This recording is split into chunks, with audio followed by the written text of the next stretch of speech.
Alors, on va parler théâtre. Il y a un passionné à la fois du théâtre et de l'histoire. Il s'appelle Alexis Michalik. Il écrit et met en scène ses pièces. Edmond triomphe en ce moment au Palais Royal et il répète sa nouvelle pièce, Intramuros. Stéphane Cornic est allé le voir. Toujours en mouvement, Alexis Michalik met au point les derniers ajustements de son nouveau spectacle. Ce jeune auteur-metteur en scène de 34 ans fait salle comble depuis 2011 avec Le Porteur d'Histoire, pour lequel il a obtenu 2 Molières, Le Cercle des Illusionnistes depuis 2014 et Edmond depuis 2016. Alexis Michalik, on peut aussi le voir en tant qu'acteur dans des séries, puisqu'il s'agit bien de sa première vocation, lui qui a commencé au conservatoire. J'ai eu la chance de bosser avec Irina Brouk en tant qu'acteur, où je jouais Roméo. Et j'ai découvert une façon de mettre en scène qui était formidable, qui était former un groupe et raconter une histoire. Et voilà, du coup, j'ai monté mon premier spectacle, qui était Le Mariage de Figaro, que j'ai amené à Avignon en 2005. Moi, j'avais 22 ans. Et on était 10 sur scène, on ne savait pas du tout comment ça fonctionnait, le théâtre, l'économie du théâtre. Mais ça s'est plutôt bien passé, on a réussi à remplir à peu près notre salle et à repartir sans avoir perdu d'argent. Après d'autres mises en scène, il se met alors à écrire ses propres spectacles. L'écriture, c'est arrivé un peu par accident. J'ai toujours écrit depuis l'adolescence. J'écrivais voilà, des scénars, des romans, des pièces même. Mais j'y croyais pas trop au théâtre, quoi. Et puis au final, un jour, parce que Benjamin Bellecour m'a proposé de lui créer un spectacle en un mois, parce qu'il y avait un auteur qu'il avait planté pour un festival de forme courte au Ciné 13 Théâtre, et ben j'ai écrit un truc. Je savais pas trop si je destinais au cinéma ou à la littérature ou au théâtre.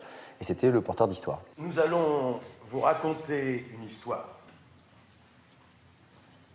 Mais auparavant, nous allons nous interroger un instant sur le fait même de raconter une histoire. En 4 pièces apparaissent déjà des récurrences, des caractéristiques comme le sens du rythme. Il est un peu...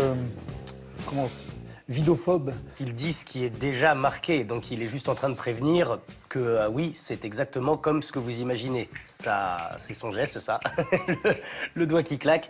Il s'ennuie très rapidement, et il a raison, parce que les spectateurs aussi s'ennuient très rapidement. Ça doit pas aller vite, et ça doit être rythmé. C'est très, très différent. Un poète qui a de la dérision, le voilà, votre héros.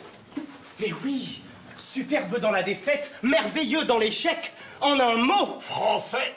Avec des décors simples, les pièces de Michalik reposent sur des histoires rocambolesques, portées par des comédiens qui jouent souvent plusieurs personnages. C'est leur pouvoir d'évocation qui fait voyager le spectateur par de simples changements de costumes et déplacements d'éléments du décor. J'essaie de faire du théâtre en tenant compte de ce qui existe au cinéma et à la télévision. Donc j'écris une histoire en utilisant tous les moyens possibles. Je pars pas sur un spectacle, sur une pièce, en me disant le plus simple, ça va être de faire un seul décor unique et de raconter quelque chose.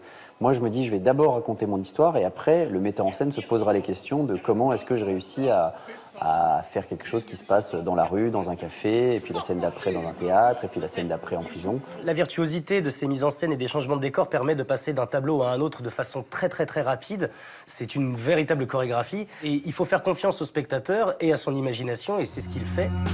Passionné d'histoire, Alexis Michalik admire le père de la littérature spectacle, Alexandre Dumas, les mises en scène d'Ariane Mouchkine et le cinéma de Christopher Nolan qui allie grand spectacle et scénario complexe. Des références qu'il mélange volontiers et applique à son théâtre. Mon obsession, c'est que le spectateur ne ronronne pas.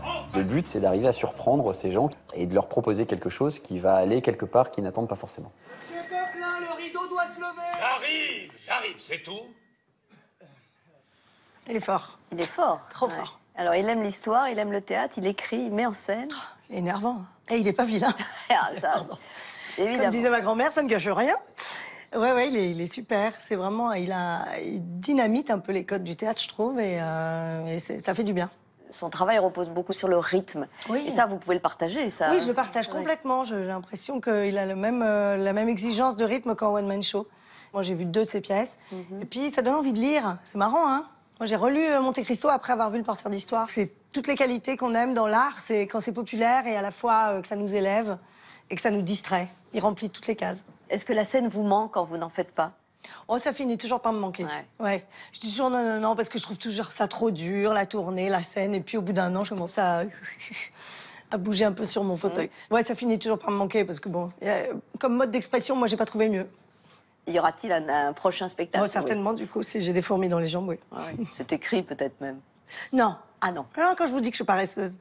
Merci infiniment, Florence Merci, Foresti, Claire. d'être venue nous voir. Ça nous a fait très plaisir. Oui. Je rappelle donc la sortie du film De plus belle d'Anne-Gaëlle Daval, en salle mercredi. Rendez-vous ce soir à 23h40, mais aussi sur plus.fr. Demain, nous nous retrouvons à 20h20 avec notamment Anne Sinclair. À suivre sur France 5, Stavisky, l'escroc du siècle. Bonne soirée, à demain.